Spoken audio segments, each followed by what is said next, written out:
where we're going and what that means for everybody involved here.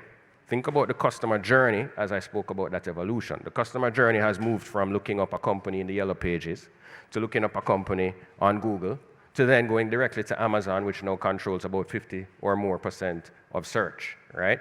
Now where we're going to is AI taking all of this information and having it readily available. Soon, the way that you're going to search for a product is, what shoes should I wear to Tech Beach? Yes. And it's going to surface that shoe and show you the best for your personal choice.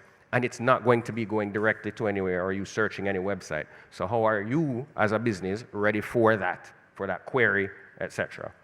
And where eBay and other companies are, and I'll end here, what everybody's racing for that. Everybody's racing to own that space that allows them to be the solution that surfaces. And that's why you see, as X had mentioned, so much consolidation and everybody looking to see how do we bring that all together so that we can be in that space where customers will want to find us.